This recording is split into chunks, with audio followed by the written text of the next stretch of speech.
班牛送来说，为嘛啦？开帮的为嘛？说天下路来么西吧？那个也多的娃娃嘛，路该俺啥当的呀？完了嘿，这路老着继续路吧嘛么？风雨就别么谈呢？哎，杜总，哎呀，这巴掌弄啊！每个人民那过了后，我搞一个清楚呢。哎，哪他们讲了？讲在过了，没么在乎了。啊，过了啊，当讲在的么？俺来在这个。这个前么干路把皮皮碰见那破杜总当家人路里见了的，这呀的路好呀，讲了嘿。哎，那兄弟这个了，你有兄弟那个上去没能俺的摊位的撇子没家住。格雷马里也出来，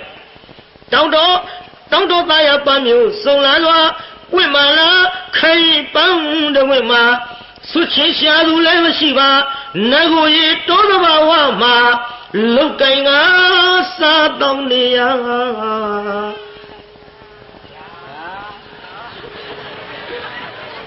哦，哎你是的，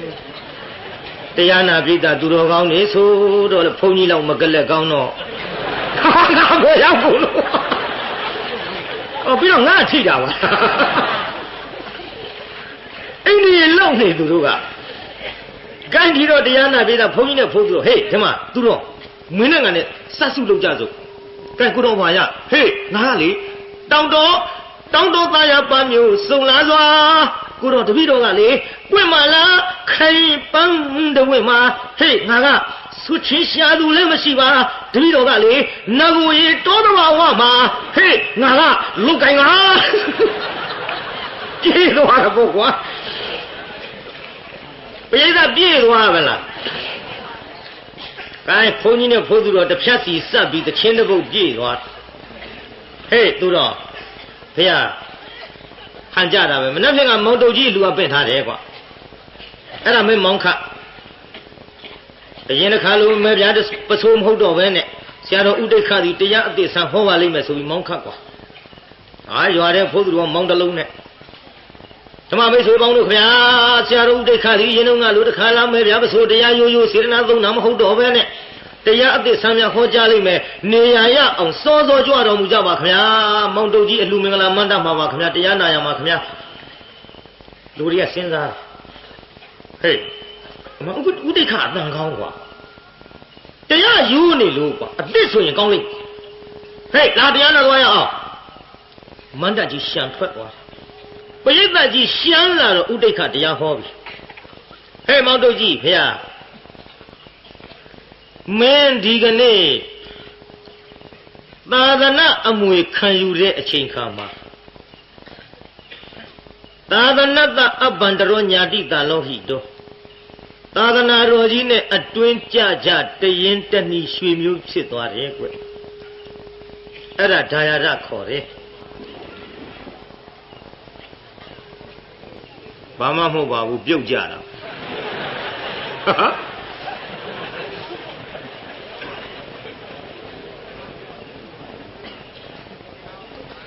ပြညက်ကုန်ရပါအောင်မကွကြည်လို့ကြကန္နာထောင်နာထောင်အော်ပိဋကများလုံးတော့နေရာရတဲ့နေရာလေးဖြစ်တယ်လို့ထိုင်ကြရတော့လည်းပဲတချို့နည်းနည်းလေးအားပြုလိုက်မှီလိုက်တဲ့အချိန်ခါမှာတစ်ခုခုလဲတတ်ပါတယ်နော်အဲ့ဒါသိခံပြီးတော့နာကြပါအဲ့ဒါနဲ့တရားနာပိဋကသာသနာတရားရသာသနာအမွေခံယူတဲ့အချိန်ခါမှာမင်းအခုအလှူပေးတာဟာအပူလှူလားအေးလှူလားဟဲ့ရှင်ဘုရားတဲ့အပူလှူရဲ့အေးလှူရဲ့တပည့်တော်နားမလည်ဘူးဗျဩမင်းကလည်းအပူလှူဆိုတာကိုကငွေ9000လောက်ရှိလှူနေတာက1000ကိုငွေ9000ကို1000ကိုလှူတော့ငွေ9000ချေးလှူရတယ်ကွဖိတ်စာတွေရိုက်လူတွေဖိတ်ငွေ9000ကျွေးယူပြီးတော့လှူရတယ်ငါဖိတ်တဲ့လောက်ဖိတ်စာဖိတ်တဲ့လောက်မှလူတွေလာပါမလားကူငွေ9000လောက်မှရပါမလားမရလို့အိမ်ကနွားပေါင်းရမလားလဲပေါင်းရမလားနဲ့အဲ့ဒါလို့ငွေကူမျောပြီးစိတ်ပူလှူရတာအပူလှူခေါ်တယ်ကွာ အာဒီလိုမဟုတ်ခနဲ့မိမိ900တက်နိုင်1000တက်နိုင်မုတ်တစာကြီးမပူပဲနဲ့အပြတ်လှူလိုက်တာကအေးလှူခေါ်တယ်မှန်လားပါဗျာတပည့်တော်ငွေ900ကုန်လှူတာပါဗျာငွေ900ရှိတာနဲ့အပြတ်ဘလူရှိကမှခြေငှားပြီးလှူခြင်းမဟုတ်တပည့်တော်အေးလှူပါဗျာဒီလူကြီးလှူရအောင်ရှင်းဦးမစွာမင်းလှူမယ်နဲ့ထားရှိတဲ့စေတနာပုပ္ပစေတနာခေါ်တဲ့ကွက်အခုလှူစဲကာလမှာမုံစစေတနာခေါ်တဲ့ကွက်အလှူကြီးပြီးတော့ငါလှူခြင်းနဲ့အလှူကြီးအောင်မြင်ပြီဆိုပြီးမသေးမချင်းနိဗ္ဗာန်ထိအောင်ဝမ်းမြောက်နေရမှာကအဲ့ဒါအပရစေတနာခေါ်တဲ့ကွက်လူတွေကလကားပါကွာတခါလာစေတနာ3တောင်မှုအသိဟောမယ်ဆိုလို့လာတာဒီ3တောင်ပဲဟောတာပါပဲဟဲ့ပြန်ကြစို့ပြန်ပြီဖိုးသူကသူဖုန်းကြီးမကျေနပ်ဘူးဒုက္ခပဲတရားအသိဟောမယ်ဆိုအသိမဟောဘူးကိုတော့တောင်တော်တရားအသိကိုအချက်ပေးတယ်မကြသေးဘူးကိုတော့ဟင်တောင်တော်အေးဟုတ်ပြီဘုန်းကြီးသိသွားပြီဩတခါတော့မှများလှူတဲ့အလှူဒါနာကြီးဆိုတာစေတနာ3တောင်မှမပါရင်ဘယ်ဟောဖြစ်လိမ့်မလို့ဒါကအစအပြိုးအလှူတကာသတိပေးတာခမည်းတော်အတွက်ကဟောတရားအသိဟောတော့မယ်ဗျာ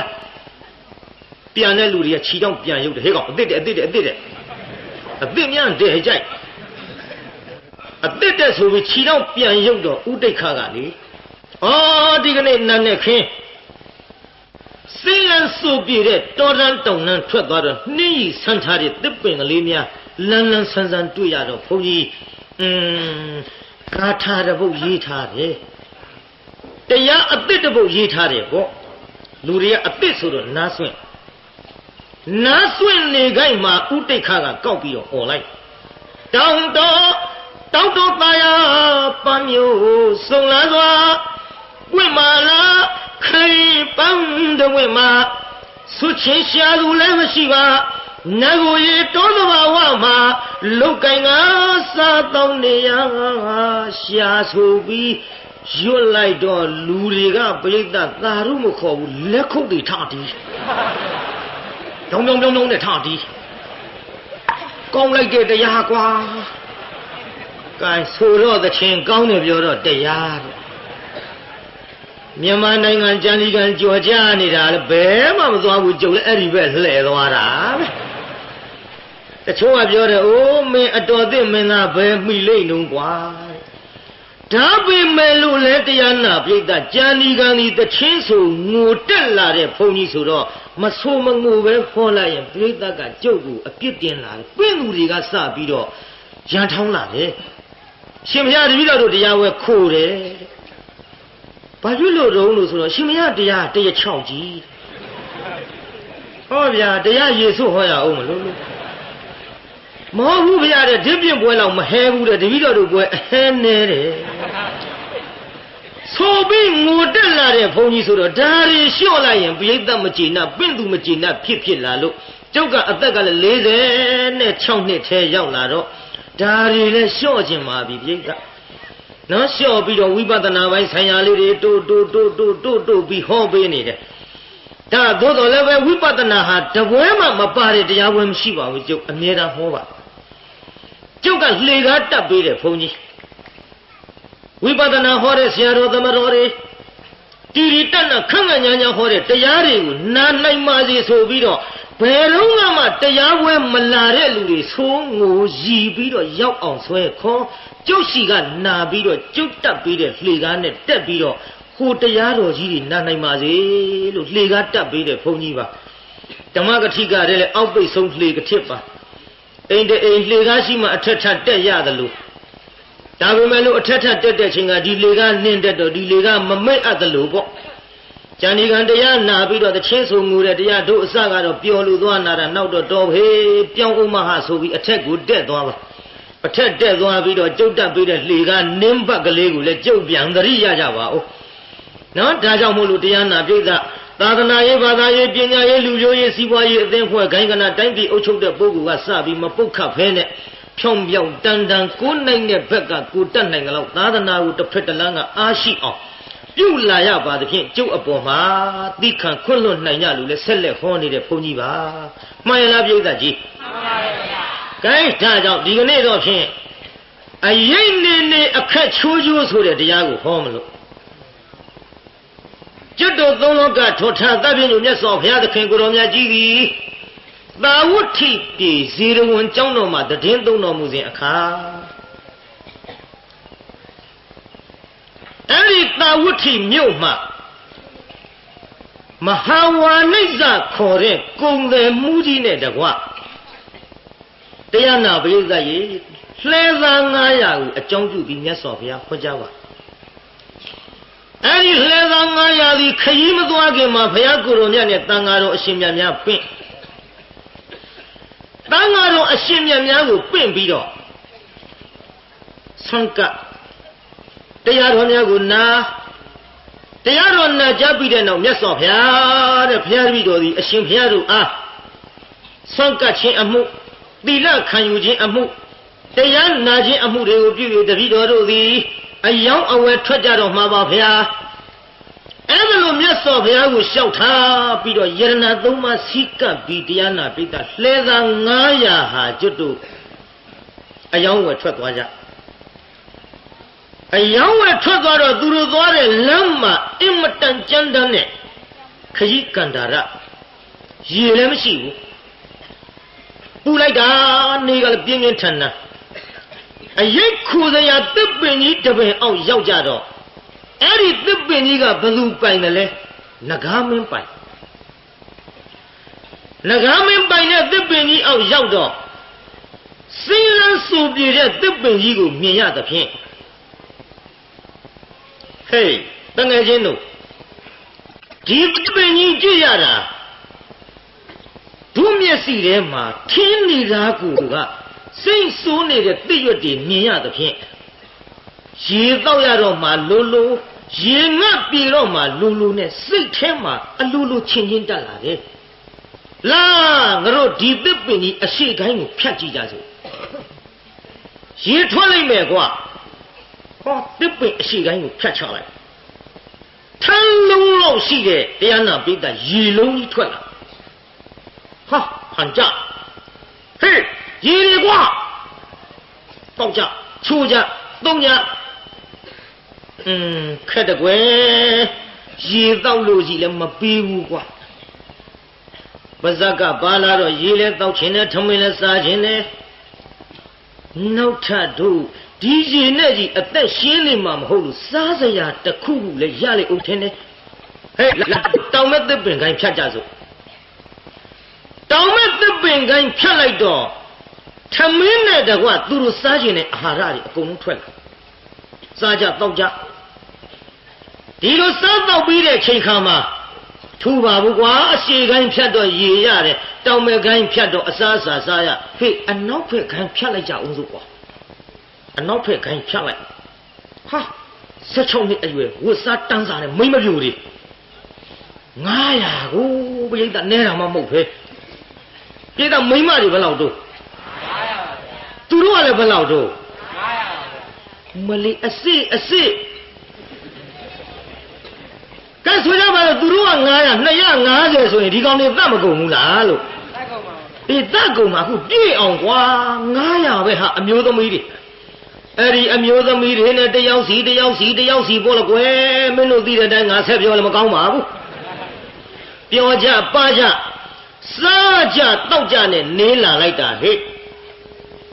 ခိတ္တရထားရကက်ဆက်ခုနဘာတွေထွက်လာတော့ဟဲ့အမျိုးသမီးတွေ900ထွက်လာ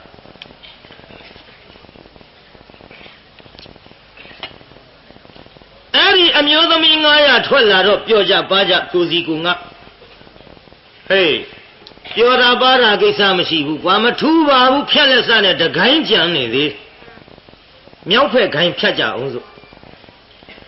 မြောက်ဖက်ခိုင်းကိုဖြတ်လိုက်တော့ယရဏ9ပါးဆိုပါလားပြိတ္တာထွက်ကြလားဟဲ့တင်း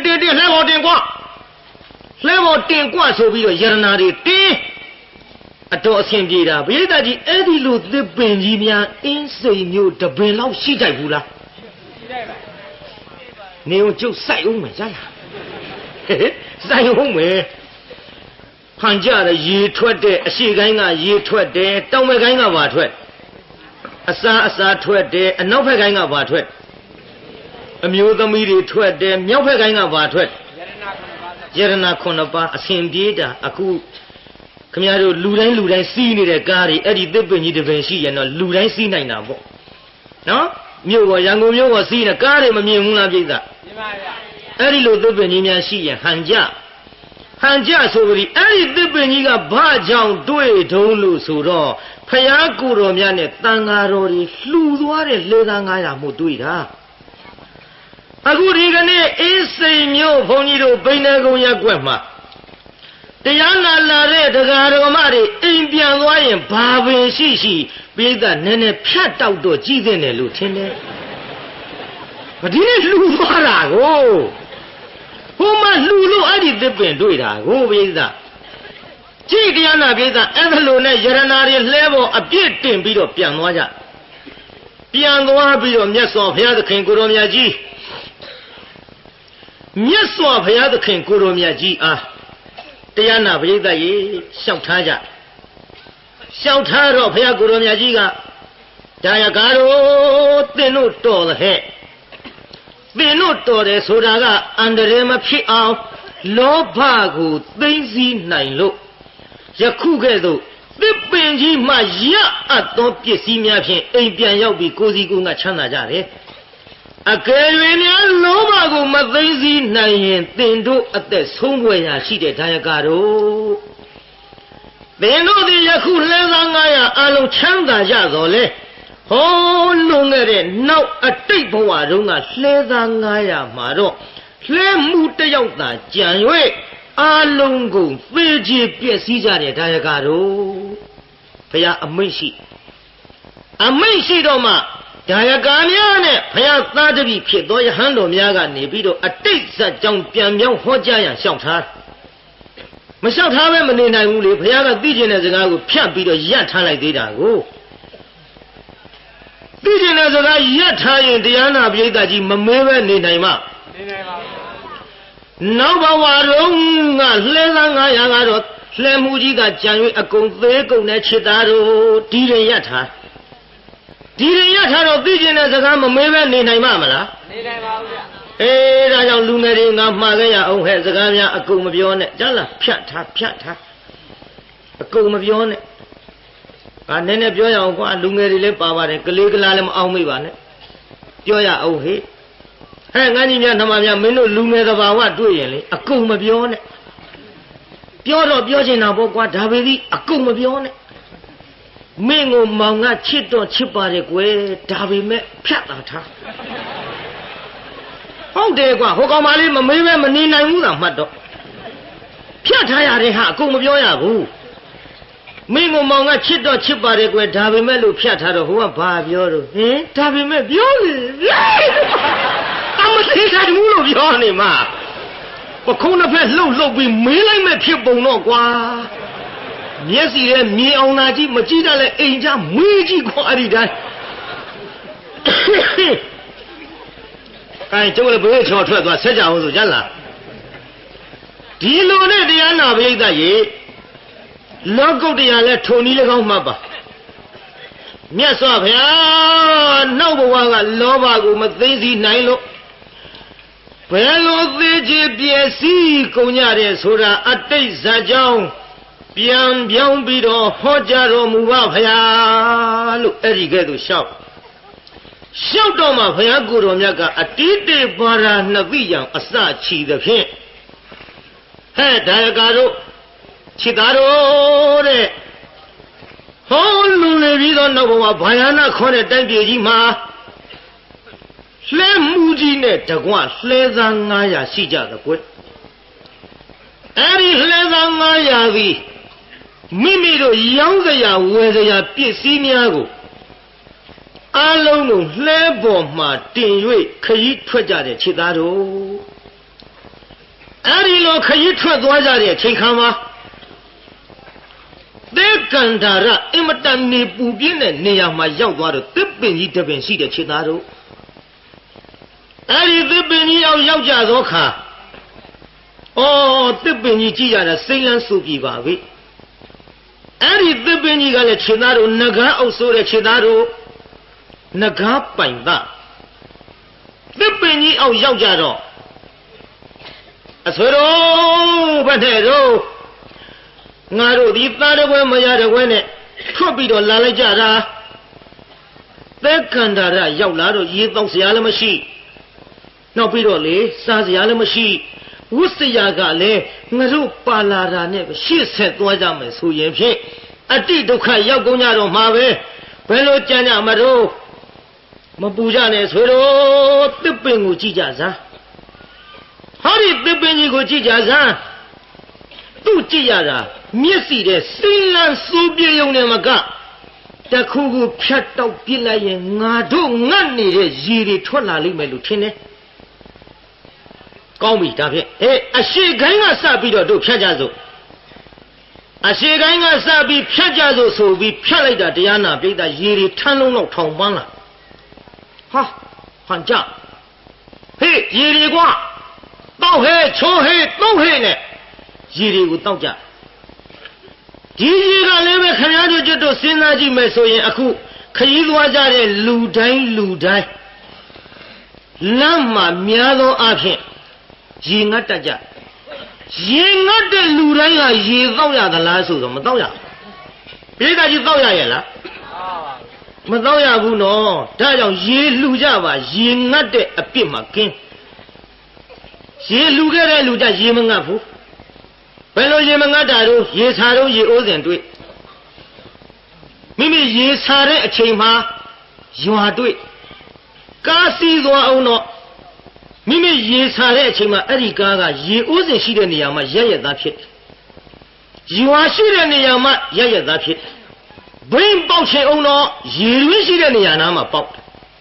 ရေလှူခဲ့တဲ့အကျိုးကျေးဇူးရေမငတ်ဘူးဗျဒါကြောင့်ဒီရေအကျိုး10ပါးကိုဘုန်းကြီးထည့်ဟောဘူးတာမို့ gain နောက်ကလက်ချိုးပြီးလိုက်ဆိုစမ်းပါဒီလက်ချိုးဆိုနော်သက်ရှိဆင်းလှချမ်းသာရဗလဉာဏ်ပညာဘယ်နှခုရှိတော့လျင်မြန်တန့်ရှင်းကြော်စောခြင်းမုတ်ကင်းချွေရန်သာဘယ်နှခုတော့10ခုအဲ့ဒါရေအကျိုး10ပါဒါကိုဘသူတွေများမှတ်တတ်တုံးဆိုတော့ဘသူတွေများမှတ်ထိုက်တုံးဆိုတော့ကလေးတွေမြောက်ခိုင်းတဲ့လူကြီးတွေကြက်မှတ်ပါရေကျိုး10ပါမတောင်းပဲပြည့်တယ်ရေကျိုး10ပါမတောင်းပဲပြည့်တယ်သူတို့ကကလေးတွေမြောက်ခိုင်း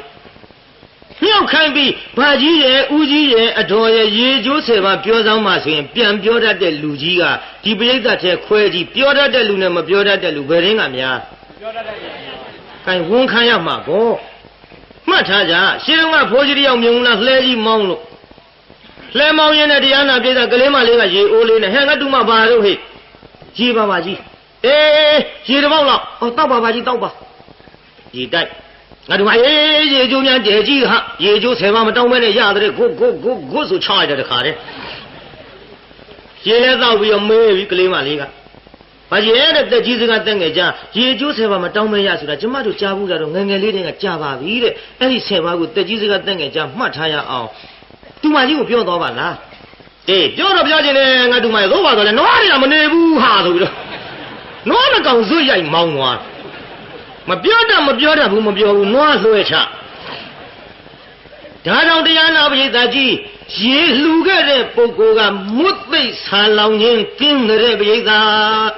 သူတို့ရေလှူခဲ့တဲ့အကျိုးလေးပါလာတယ်ပေါ့ကဲရေကိုတောက်ကြသုံးည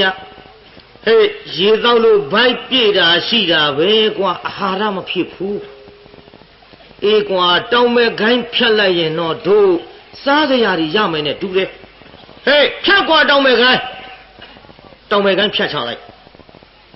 တောင်းမဲ့ခိုင်းလည်းဖြတ်ချလိုက်ရရောတရားနာပရိသတ်ကြီးအစားအစာတွေကြလာဟာစားကြကွာနဲ့အားရပါရကြီးစားကြအဲ့ဒီလိုစားရတောက်ရတဲ့အာဟာရအတွက်ကလည်းပဲတရားနာပရိသတ် तू ကဆွမ်းအကျိုးနဲ့ပတ်သက်လာပြန်ရောဆွမ်းကျိုးကဘယ်နှပါးရှိတုံးပရိသတ်5ပါးဘယ်သူတွေပါလဲ ငါးပါးအိမ်ပြန်သွားပြောပေါ့ဆွမ်းကြိုးငါးပါးလို့ဘသူတွေတော့ဆိုငါးပါးလို့ငါးပါးနဲ့ဆုံးတော့မှာပဲကဲဆိုဆွမ်းကြိုးငါးပါးကအရင်ငါးခုခုနကပြောခဲ့တာအဲ့ဒါဆွမ်းကြိုးပါသက်ရှိဆင်းလှချမ်းသာရဗလဉာဏ်ပညာဘယ်နှခုတော့ဘုန်းကြီးပြောမယ်နော်အိုးရန်ကုန်မှာစာသင်နေကြတဲ့တန်ဃာတော်တွေမရှိဘူးလား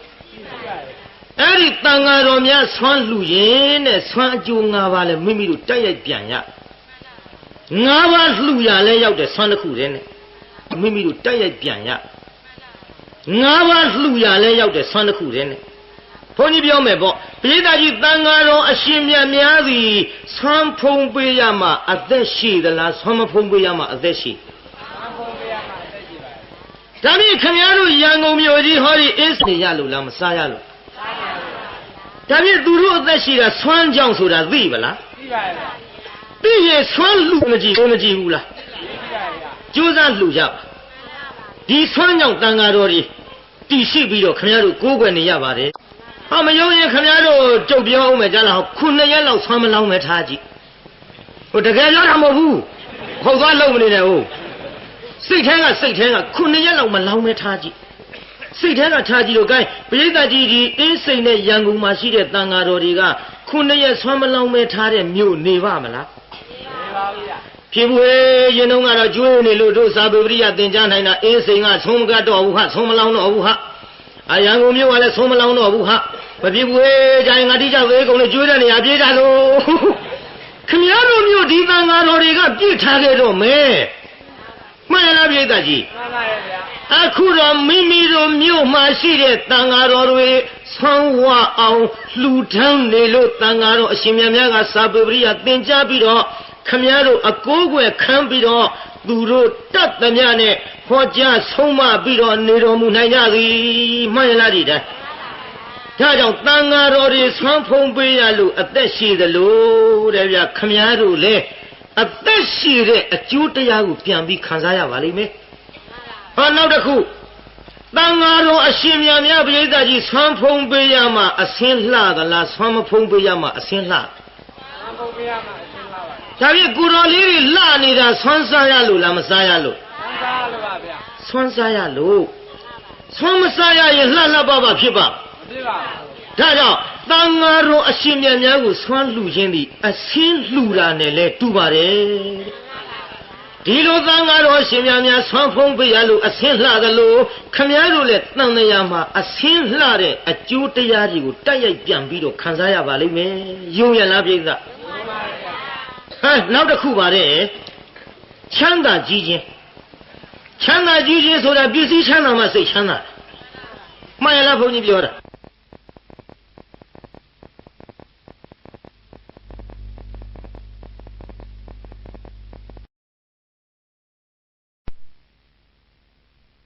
ကြီးခြင်းဆိုတာပစ္စည်းချမ်းသာမှစိတ်ချမ်းသာမှန်ရလားဘုန်းကြီးပြောတာပစ္စည်းမချမ်းသာပဲစိတ်ချမ်းသာပါ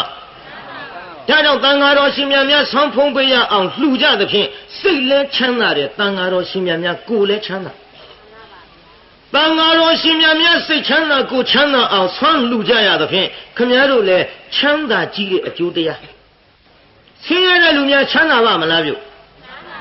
ပစ္စည်းမှမချမ်းသာပဲစိတ်ကောချမ်းသာပါမလားဒီထက်ပြောသေးသူငကိုတဲအိုပြည့်တဲ့ဘယ်နဲ့လှုပ်ချမ်းသာတဲအိုအပြည့်ကြီးတဲ့နေရာမှာတော့ဘယ်နဲ့လှုပ်ချမ်းသာဒါပတိကာမတတ္တိဆိုတော့ပြောကြတာပဲပေါ့ဒီထက်သူတို့ကပြောသေးအိုးတဲ့တယောက်မျက်နှာတယောက်ကြည့်နေရရင်တဲ့လောကကြီးတောင်မေ့ဆိုသလိုလိုမဲကိုချစ်သူနဲ့အတူနေရရင်တဲ့ရွှေမျိုးတွေတောင်ဘယ်သေးသေးတဲ့သူများသွားရန်သေးတယ်အလကားပြောတာအဲ့ဒါကိုချစ်သူနဲ့မကလို့ဘယ်လိုကြီးပြောနေရပေမဲ့လို့ပရိသတ်ကြီးစားစရာဆန်ရှာမရတဲ့နေ့ပြောနိုင်မှာမလားပြောနိုင်ပါဘူးဘာပြောကျင်သေးတော့မချမ်းသာတာပဲမချမ်းသာမှတော့ပစ္စည်းမချမ်းသာမှတော့စိတ်လည်းမချမ်းသာဒါကြောင့်တန်ဃာတော်အရှင်မြတ်များကိုဆွမ်းလှူရသဖြင့်စိတ်ချမ်းသာကိုချမ်းသာဖြစ်တယ်လို့မိမိတို့မှာပစ္စည်းချမ်းသာမှစိတ်ချမ်းသာမှုဖြစ်တဲ့အကျိုးတရားတွေကိုခံစားရပါလိမ့်မယ်ဘယ်နှခုပြီးတော့ ဟောရမှတ်နေထားမှာဒီမှာသုံးခုဘယ်နှခုပြီးသွားတော့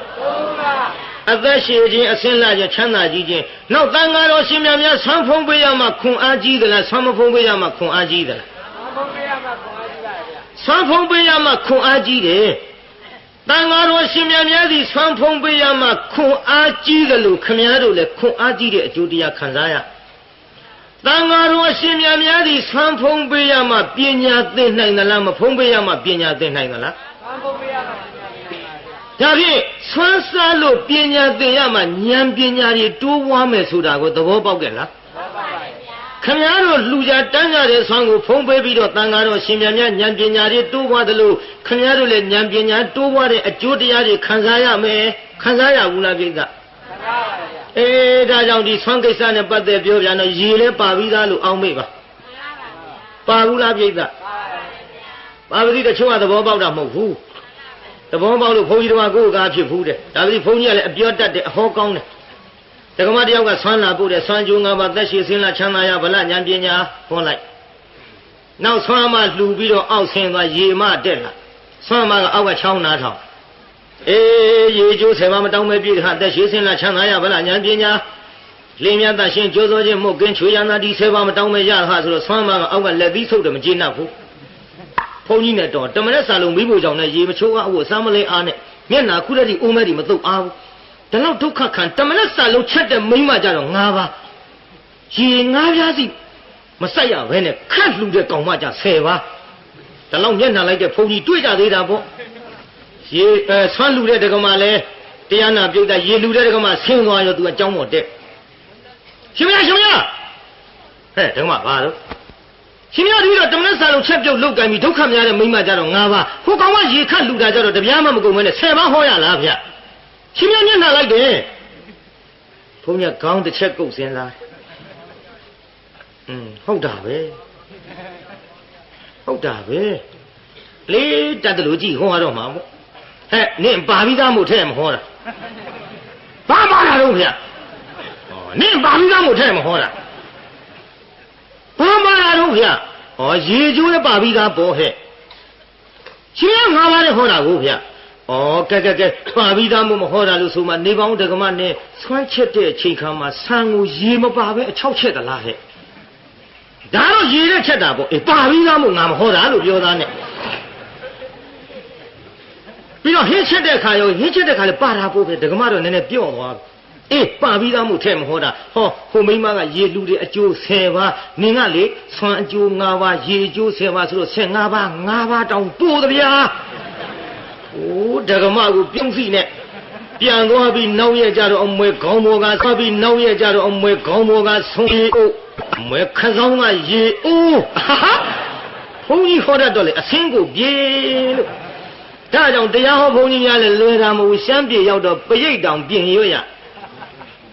ရန်တုံနိမိတ်တံအဝမင်္ဂလင်းစဆိုတော့သူတို့အင်းဝါကြီးထဲတဲ့ဒုရှမ်းပြေမပါဘူးဆိုလို့ဘုန်းကြီးတစ်ပါးကပြင်ရွတ်တယ်ရန်တုံနိမိတ်တံရှမ်းပြေမင်္ဂလင်းစဆိုတော့အမလေးရှမ်းမကြီးကြည်ညိုတာဆိုပဲပြိဿရဲ့ပြီးတော့ရှမ်းမတွေကသူတို့လှူတဲ့ပစ္စည်းကိုအကုန်စစ်စစ်ငါပါသရင်လားကြောင်မှုပြုတ်တို့ငချောက်ပြားတို့ပဲလင်းငွေတို့ပေါ့ဗျာစုံနေအောင်ပါသရင်လားပါသရင်တော့တရားနာပြိဿဘုန်းကြီးကလည်းပဲပါဠိကရှာမရပါဠိရှာမရတော့ဖြစ်တယ်လို့တော့ကျမ်းဖန်ချရမှာမပါလို့လည်းမဖြစ်ဘူးဘုန်းကြီးကရေစက်ချတဲ့ထဲ့ချလိုက်ရှုပ်ထွေး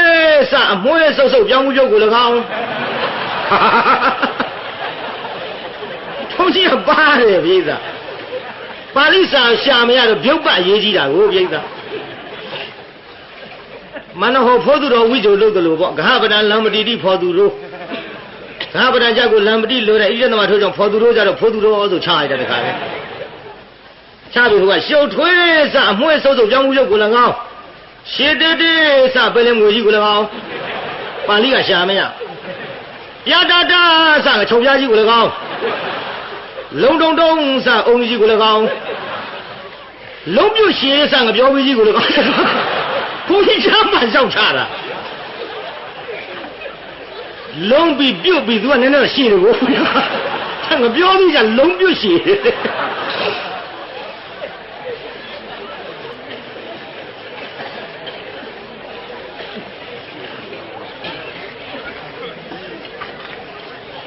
လိုကြမ်းဖန်ရှာတော့အမလေးဗမာဘုန်းကြီးစာတတ်တဲ့ဟဲ့ဆိုရှမ်းမတွေကြီးညိုလိုက်ကြတာဆိုပဲပြိဿဒါကြောင့်တရားနာပြိဿကြီးဘုန်းကြီးဆိုတာအခွင့်သင့်တယ်လို့တရားဓမ္မရဲ့တရားတရားကိုရေနွေးမလောင်မဲနဲ့ရေအေးလောင်ပေးရပါတယ်ဗျာဒါကြောင့်တရားနာပြိဿအနေနဲ့ကျုပ်ကတော့ဓမ္မဂတိကတွေမြန်မာနိုင်ငံမြောက်များစွာရှိတော်လဲဘယ်ဓမ္မဂတိကမှမပုတ်ခတ်ဖဲနဲ့နာကြပါကျုပ်တရားကတော့တရားလူပြည့်လူဖြစ်နေပါတယ်နော်ဒါကြောင့်ကျုပ်ကတော့ဒီလိုပဲဟောပြီးတော့ပရိသတ်ကိုပျော်အောင်ဟာတရားနာရတာပျော်တာဟာတရားနာရတာပျော်တာဟာဒီစိတ်ကလေးတွေဝင်စားပြီးတော့တပါးသောတရားပွဲရင့်ရင့်တန်တန်တရားတွေကိုလည်းနာကြားနိုင်အောင်ကျုပ်ပို့ပေးနေပါတယ်လို့ဒါလေးထည့်ပြောရပါတယ်နော်ကျုပ်မတော့ဖြင့်နိုင်ငံကြော်ကြတဲ့ဘုန်းကြီးဆိုတော့ဟိုသတင်းနေဒီသတင်းနေအမျိုးမျိုးဗျ45နှစ်ကိုရည်မှန်းပြီး45ပါးဒုံတစ်ပါးရဟန်းကမွဲကြီးမှာရန်ကုန်ကအများကြီးပေါက်ပါတယ်မဲရောက်လာကြပါတယ်ရန်ကုန်ကကျုပ်ရဟန်းကံပွဲကြီးကြာနီကံကိုရောက်လာတဲ့လူတိုင်းကြာနီကံဆရာတော်လူထွက်မိမယူတဲ့တဲ့ရင်လူတိုင်းပါပါတယ်ကျုပ်ခံစားနေရပုံပြောပါတယ်ဒီထီကလည်းအကျိုးပေးတယ်မထိုးဘဲနဲ့တချို့ရှုပ်ပေါက်လူထွက်တာလည်းအကျဉ်းတရားလောက်ရှိပါပြီနော်ဒီတော့တရားနာပြိဿကျုပ်အနေနဲ့ပြိဿကများတယ်မဟုတ်လားစီကားတယ်မဟုတ်လားပြိဿကများလွန်းတယ်စီကားတယ်ငွေတွေကရတယ်ဘယ်မှာပြင်ဘလောက်လူပဲကျုပ်ဖြင့်ဘလောက်ယူသွားနဲ့အဲ့ဒါလို့တရားနာပြိဿလှူကြတန်းကြတရားတရားရှိတာတွေများပြီးတော့လာတော့အမျိုးမျိုးအဖြစ်ကျုပ်မှာအကုတ်ဖဲအစိတ်ဆအထိုးကျိတ်ဆိုသလိုဒါတွေကကျုပ်စိတ်ထဲလဲသိပြီးသားဖြစ်နေတော့ခံရမှာပဲဓမ္မရာကြီးပဲလို့ကျုပ်သိပြီးသားဖြစ်နေလို့ဘယ်လိုသတင်းတွေဖြစ်ပေါ်တော့လဲပဲဘုန်းကြီးစိတ်ထဲမှာထိုပြောတဲ့ပုဂ္ဂိုလ်များအပြစ်မတင်မဲနဲ့မင်းသတိထားမင်းအတွက်ပြောတာမင်းသတိထားဆိုတော့ကျုပ်မှာပို့ပြီးတော့သတိတတ်မစေဉာဏ်ရှင်းမိပါတယ်ပြိဿဒါကြောင့်အပြစ်မတင်မိတဲ့ပြင်သူများအပြစ်တင်တာကိုငါခံမယ်သူများကိုပြန်အပြစ်မပြောသူများအပြစ်တင်တာကိုငါပြန်ပြီးတော့မချေပငါလှုပ်ချင်တဲ့အလုပ်အပြစ်ကင်းကင်းနဲ့တောင်းပန်မှဟောမယ်ဆိုပြီးဟောနေရတဲ့ကြံဒီကံဒါကြောင့်တမျိုးလုံးလဲသိကြပြီးသားဖြစ်နေပါတယ်အခုကြံဒီကံဒိတ်ခိုတွေကတပြေလုံးနှမ်းပြီးတော့ရောက်နေပါသဖြင့်ရောက်တဲ့နေရာတိုင်းဟိုညောင်လေးပဲဆိုတာဆုံးဝင်စားပါတယ်ပြိဿကားမှာကြံဒီကံဆိုတဲ့စာကလေးရေးထားပြီးတော့ဘယ်ဆုံးစားနိုင်တော့မမြင်ဘူးလို့တဲ့ဇွတ်တိုးကြအတန်သာကြားဘူးတယ်မမြင်ဘူးလို့နဲ့ဘယ်နဲ့ဆုံးကိုစားမရဘူးကျုပ်ကလည်းလူရှုပ်ဆိုရင်စားဖြစ်တာမဟုတ်ဘူးတရားဟောနေတော့တရားနာပြိဿကမျက်လုံးကျွတ်ကြအောင်ကြည့်သိုးအောင်ကြည့်ကိုယ်လုံးနဲ့ကိုယ်ဆက်ပါဦးဇဝဲပေါ်ကြည့်ဟောတာတမင်တတ်မမြင်ဘူးလို့မျက်လုံးပြူးကြီးနဲ့ရှေ့တဲ့လာကြည့်တယ်ကျုပ်မခံနိုင်ဘူးဟုတ်တယ်လေကိုယ်ပါဇက်ကရွဲ့သွားတယ်လို့နှာခေါင်းကတွန့်သွားတယ်လို့ကြားတော့လူကိုကိုယ်ကရဖြစ်လို့ဒါကြောင့်တရားနာပြိဿမြန်မာနိုင်ငံတနိုင်ငံလုံးကြံဒီကအန္တရာယ်ကင်းနေတာလည်းပဲကျုပ်အစ္ဆဒကိုရင်းမှရှိတဲ့မေတ္တာတရားပါဗျာရန်ကုန်အင်းစိန်ဟောတော့မယ်ဆိုရင်ကားပေါ်မှာကျုပ်မေတ္တာတုတ်ရွတ်လာတယ်ပြန်တော့ဟောဒီကမေတ္တာတုတ်ရွတ်ထွက်မယ်ငါတရားဝဲနာကြတဲ့တရားနာပြိဿရဟန်းသံဃာတော်ရှင်များများနဲ့လူပြိဿကစလို့တတ္တဝအနန္တကျမ်းမှာချမ်းသာကြပါစေကျုပ်မေတ္တာပို့ပြီးသားပြန်ထွက်တော့လေကျုပ်မေတ္တာပို့တယ်ဒီပြိဿနဲ့တကွဒီပြိဿအစထားလို့30ပုံကျင်းလီကုံတော်တတ္တဝအနန္တကျမ်းမှာချမ်းသာကြပါစေအန္တရာယ်ကင်းကြပါစေအနှောက်အယှက်ကင်းကြပါစေရောက်တဲ့မြို့တိုင်းရောက်တဲ့ရွာတိုင်းဒီလိုမေတ္တာပို့ပြီးတော့မေတ္တာတရားနဲ့သွားခမည်းတော်ကိုအနန္တ5ပါးရှ िख ိုးမခိုင်းခင်မှာကျုပ်ကိုယ်တိုင်ရှ िख ိုးပါအနန္တ5ပါးရှ िख ိုးပါဤဖေဟာဘုရားတော်ပြောင်းသွားတဲ့ဖခင်ကြီးရှ िख ိုးပါတယ်ကျောင်းမှာကျန်ရခဲ့တဲ့85နှစ်ရှိတဲ့အမေအိုကြီးရှ िख ိုးပါတယ်နောက်ပြီးတော့မိမိတဲ့ကြီးတဲ့ပုဂ္ဂိုလ်များဂုဏ်သိက္ခာကြီးတဲ့ပုဂ္ဂိုလ်များဘုန်းကြီးရှ िख ိုးပါတယ်ဆိုပြီးတော့ဒီအနန္တ5ပါးနဲ့ဒီမေတ္တာဒီစေတနာတွေကြောင့်ကျုပ်ပေါ်မေတ္တာပြန်ရလို့လည်းပဲတရားဝဲတိုင်းပြိဿများသလောက်အလှခံသလောက်လှူရပါတယ်ပြိဿဒါ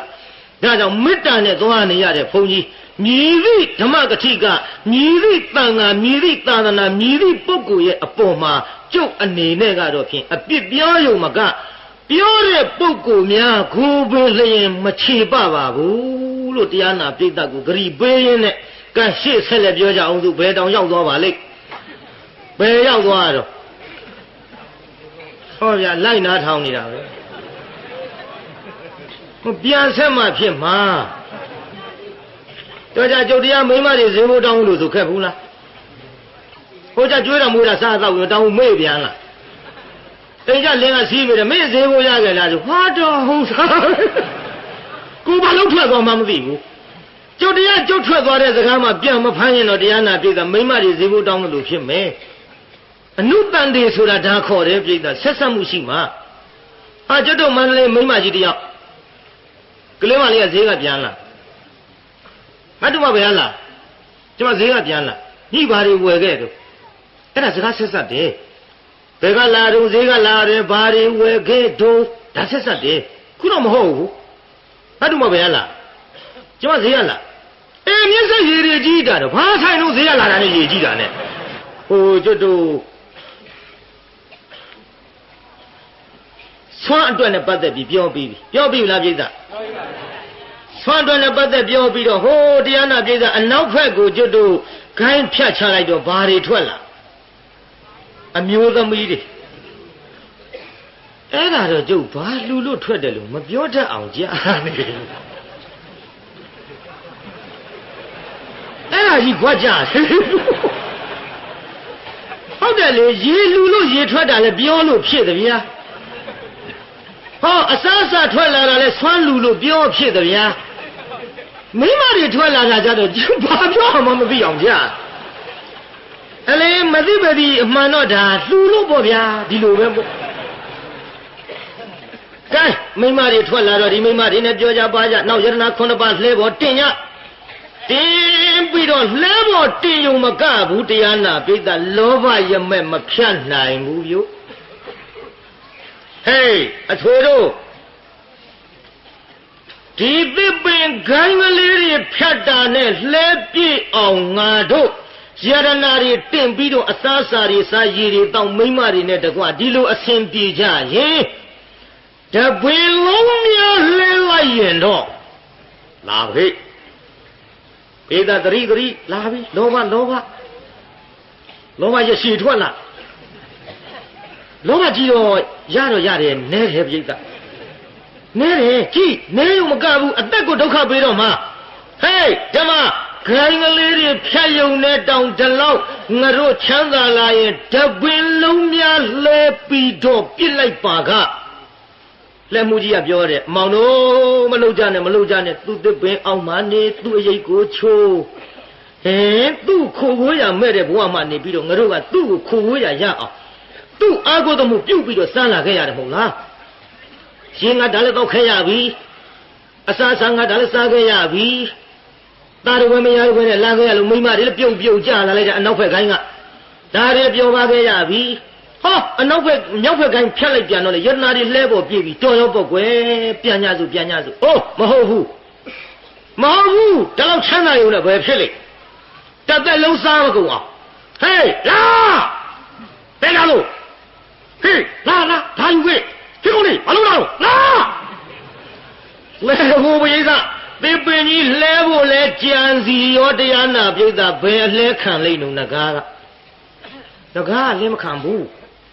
ဟင်တေရုံမာတဲ့လူသားတွေငါကဖြင့်ဒင်းတို့ကတနာလို့ရေလဲတိုက်ခဲ့ပြီးအစာလဲကျွေးခဲ့ပြီးကြည်စားအခုတော့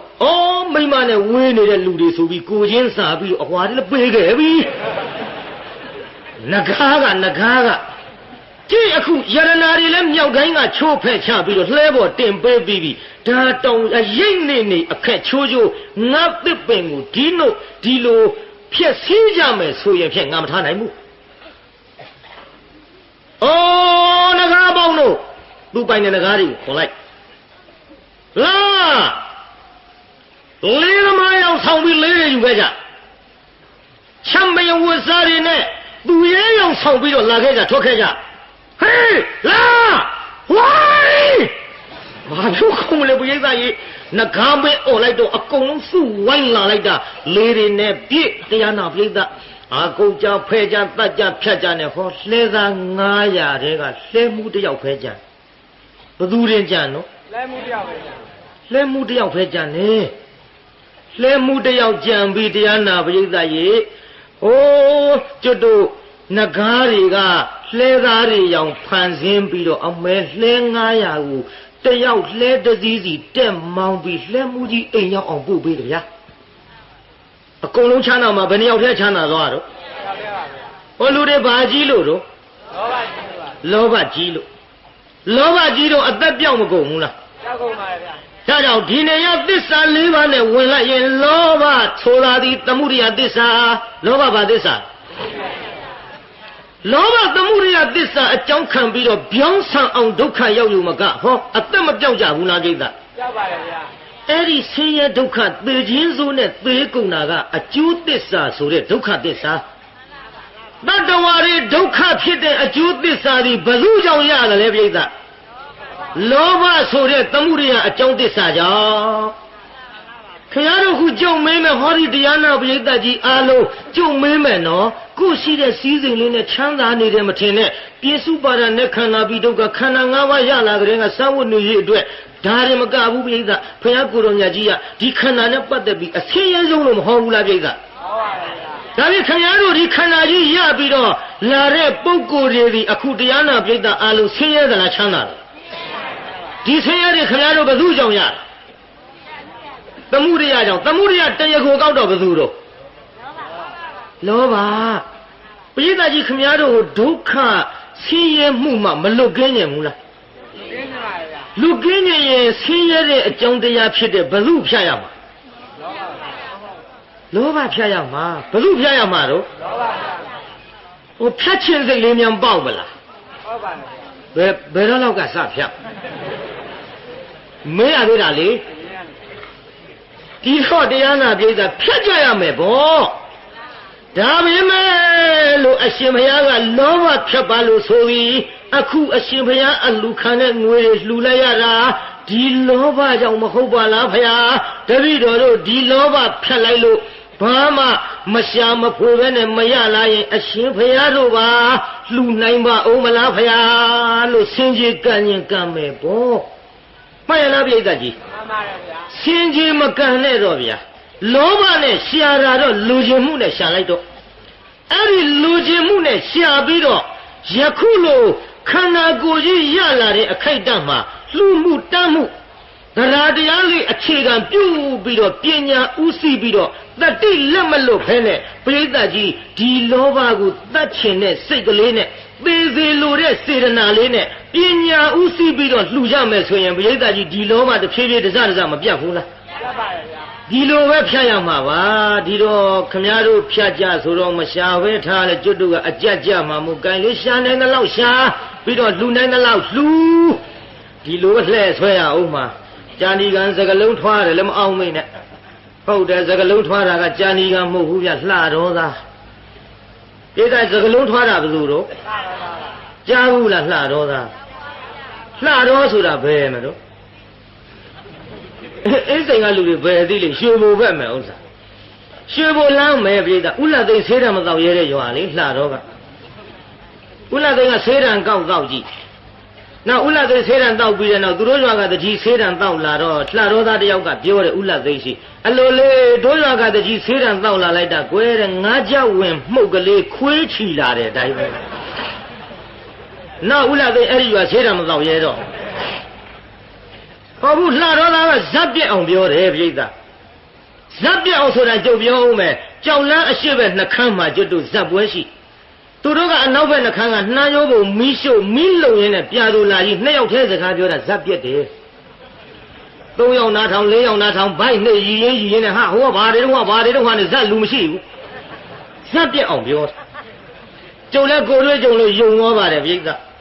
လှတော်ကနေကျုပ်ကဝက်လက်မြို့ကိုတရားဟောသွားတာဝက်လက်လမ်းကောင်းရလားလို့လှတော်သားမေးတော့ကောင်းမကောင်းတော့မမေးနဲ့တဲ့ကိုတော်တို့အဲ့ဒီလမ်းဂျစ်ကားနဲ့သွားလို့ကတော့တဲ့ကြောက်ခဲစားသွားတော့အစာကြီးတယ်လမ်းမကောင်းဘူးပြောလိုက်မပြီးဘူးလား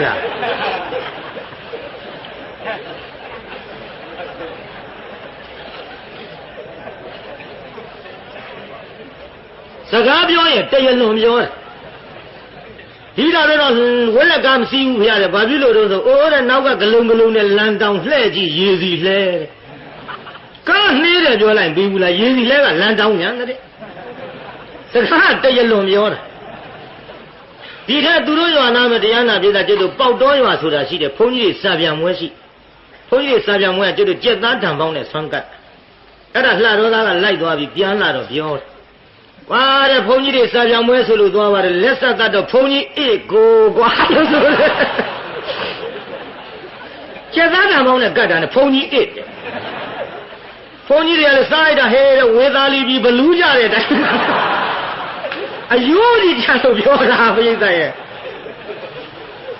စကားတရလွန်ပြောတာဒီတော့ကျုပ်တို့ကမေးကြည့်တယ်ခင်ဗျားတို့လှတော်သားကလို့ဟိုဥပမာမပါပဲမပြောတတ်ဘူးလားလို့ဟိုတဲ့တပည့်တော်တို့ကဥပမာမပါပဲစကားပြောရရင်နဲ့လှဲမီးတို့စီးရတဲ့အတိုင်းဟောပါလာပြန်ရောဘယ်လိုမှမလွတ်တာဒီထဲသူတို့စိုင်နိုင်ကြီးဆိုတာရှိတယ်သူတို့ရွာနာစိုင်နိုင်ကြီးတရားနာပြေးတာသွားပြီးတော့ဟိုအလှလိုက်တာပေါ့လေပါတဲ့စိုင်နိုင်ကြီးအလှကဖိလို့လိုက်သွားတာကျွေးတာကတော့ကြက်သားဟင်းပဲဟေးတဲ့ဒါပတိမစားခင်ကြက်သားဟင်းထိုင်းရှိခိုးရသေးတယ်တဲ့ဟာဘာပြုလို့တော့ဟာတဲ့ဘာပြုတော့မလဲကွာတဲ့ကြက်ကကိုယ့်ရဲ့အသက်ကြီးနေလို့တကယ်ဆိုကြက်ရင်းနဲ့ပြောလိုက်ပြီးဘူးဒါကြောင့်ဘာမှပြောတယ်လို့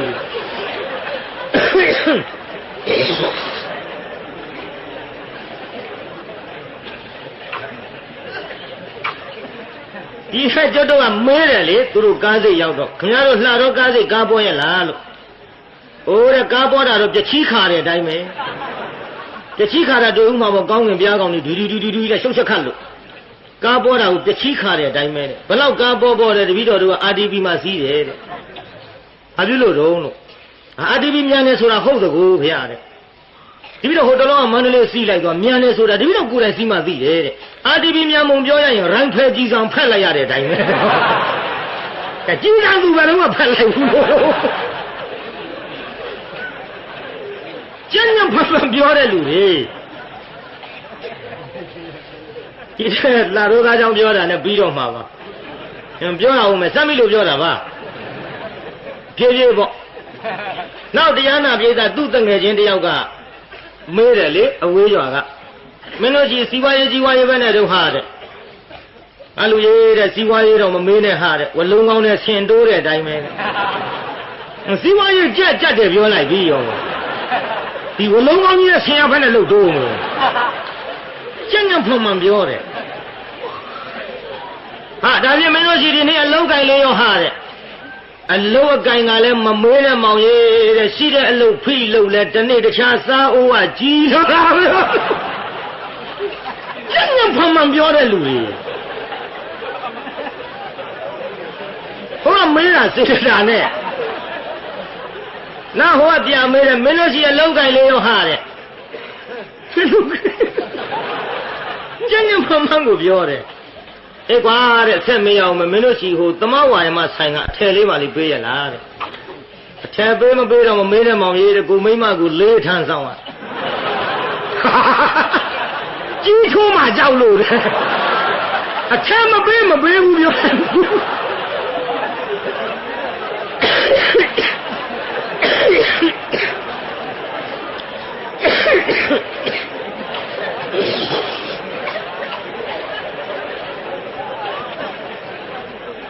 လာတော့သားကြောင့်ပြောတညာလုံးပြီးမှာမဟုတ်ပါမပြီးပဲဒီတခုတော့ပြောအောင်မယ်ကြာကြားလားတခုတည်းကတော့ပါပြီအိုးတို့တို့ခြိပါသားနဲ့ပခန်းသားဆိုတာရှင်းဆုံးကရာဇဝင်နဲ့ကတိကတအလွန်ပြောတတ်သူတို့ကခုခေတ်ဟိုပခန်းသားကတို့လှတော်ကိုစကားပြောပြိုင်မလို့သွားတယ်ဗျလှတော်သားစကားပြောပြိုင်ရင်လို့စကားပြောကောင်းတယ်ဆိုလုံးပခန်းသားတွေကလှတော်ထွက်သွားတယ်လှတော်ရွာပေါင်းရောက်တော့ကလေးတယောက်တွေ့ဒါကောင်မဲပဲကကျုပ်လှတော်သားဗျလာခဲ့သိပြီတော့လှတော်သားရှာနေဒီကောင်မပြေးနဲ့လာခဲ့မင်းဘိုက်ကိုဖောက်စားဘိုက်ဖောက်စားမယ်ဆိုတော့ကလေးလေးကပြောတယ်ဗျာတဲ့စားခြင်းဘိုက်တော့မဖောက်ပါနဲ့ယိုကျွေးပါမယ်ဘယ်လူကြီးနဲ့ပြောခဲ့ရတော့ကလေးနဲ့ပြန်ပြေးခဲ့အဲနောက်ရမှဆက်ပြောကြဆိုရကျုပ်တရားတောင်ပဲရောက်တော့မှာမသိဘူးကြာဒီခါစကလုံးထွားတယ်မထင်နဲ့လှတော်သားမှစကလုံးထွားရကနေထွက်သွားတာအဲဆက်ကြပါအောင်စို့ဒီလိုနဲ့တရားနာပရိသတ်ကြီးလောဘလို့ခေါ်တဲ့သမှုရိယကိုအမြင်မဖြတ်နိုင်ရလို့လောဘကြီးပြီးတော့လှဲသား900သေခြင်းဆိုနဲ့သေခဲ့ကြရပါသည်မှန်လားပရိသတ်မှန်ပါဗျာ သူ့ရိတ်နေပြီးသူ့ခက်ချိုးတော့ကိုချိုးမနေဘူးလားပြိဿတလုတ်ကျွေးဘူးသူ့ကျေးဇူးတဲ့ဒါရမကယရနာရွှေငွေတွေလှဲပေါ်တင်ပေးတော်လည်းပဲတစ်ပင်လှဲမလို့ကြံလို့အကုန်သေးကုန်ကြအဲ့ဒီတဲ့လှဲမှုကြီးကိုပြောပြီးတော့ဒီပစ္စည်းတွေအကုန်ပေးထားခဲ့ပြီးတော့ဟောနဂါးတွေသူတို့ထံပြန်ကြပါတယ်ဗျာဒါကြောင့်မြတ်စွာဘုရားကိုတော်မြတ်ကခြေသားတို့ဟဲ့ဒါရကာတို့သင်တို့ဒီလောဘကိုသိသိခဲ့လို့အသက်မပြောက်ခဲ့ကြတာကွဟောနောက်ဘဝတုန်းကလှဲသား900ကတော့ဖြင့်လောဘကိုမသိသိနိုင်သဖြင့်အသက်ပြောက်ရုံမကသားတဲ့ကွယ်မရတဲ့ကွယ်နဲ့သေခြင်းဆိုနဲ့သေကုန်ရတယ်ဒါကဒါရကာတို့ဟောနောက်ဘဝတုန်းကလဲမှုကြီးကငါဖျားဖြစ်တော်မူခဲ့သည်ဟောနောက်ဘဝတုန်းကနဂါးကတာကြီးတာရိပုတ္တရာဖြစ်ခဲ့ဘူးသည်ခြေသားတို့လို့ဇတ်တော်ပေါင်းတဲ့အဆုံးမှာတရားတော်ကိုနာကြားရသောမြတ်စွာဘုရားဤပိဋကများဤသောတာပတ္တိဖို့သို့တည်ကြပါတယ်ဆိုတဲ့အရေးနေအခက်ချိုးချိုးဇက်လန်းနေဒီကနေ့ညဘုန်းကြီးတို့12နာရီထိုးလူပါပြီအစနဲ့သိတရားရှိလို့မတော်ပါဘူးမနေ့ဖြင့်ငါကြမှာအဆိုးငိုလေးနဲ့ကြည့်ရှုလုပ်ကြတာပေါ့ခုတော့ပြုံးစားပြင်းစားဟောရတယ်။ကဲမေတ္တာပို့ရောက်အားလုံးဆိုကြဗျာငြိမ်ငြိမ်လေးခဏလေးသိခံပြီးတော့တကဘာလုံးမှမြတ်တတာချမ်းသာကိုစိတ်မြဲပါစေ။အားလုံးယနေ့ညကြွရောက်လာကြတဲ့တရားနာပရိသတ်ကြီးချမ်းသာကြပါစေ။ဘာပြောရတော့ဟောဗျာဘုန်းကြီးပို့တဲ့မေတ္တာကပိုက်တဲ့ထည့်ဘုန်းကြီးပြည့်ထားခဲ့မလို့သူတို့ကိုသူတို့ပြန်ပို့တယ်အားလုံးပရိသတ်ကြီးတဲ့အားလုံးပြိဿကြီးကကျုပ်ကပို့တာအားလုံးမလိုက်နဲ့အားလုံးပြိဿကြီးချမ်းသာပါစေဆိုခင်ဗျားတို့ကဆရာတော်ဘုရားလည်းချမ်းသာပါစေပေါ့ဩဘုန်းကြီးကတိုးနန်းရှိတာနော်အားလုံးကိုယနေ့ညကြွရောက်လာကြတဲ့တရားနာပြိဿကြီးချမ်းသာကြပါစေအားလုံးကိုယနေ့ညကြွရောက်လာကြတဲ့တရားနာပြိဿကြီးကျမ်းမာကြပါစေကဲအိမ်ပြန်ပို့ကြပါစို့အတ္တဂေဟေပြောသမျှဟောသမျှတွေကသဘောမကြပဲအပြစ်တွေ့ကြလျင်ချီရင်နဲ့ဖုံမုံစိတ်တွေပြပြအသီးသီးတော်မိမိတို့အိန္ဒိယဌာနသို့နိဝတ္တန်တို့သိခံရတာပြန်ကြပြီတော့နိဝတ္တန်တို့မေတ္တာရေးပခါဖြောင်းလိုက်မယ်ပြပရာတွေဝေးရလျံစီရောခြေတရာဆွေကလျံပြီးကိုယ်စိတ်နှဖျားချမ်းသာစွာဖြင့်မှန်စွာမနေပြန်ပါလေတော့ပြန်ရစေကုန်သတည်း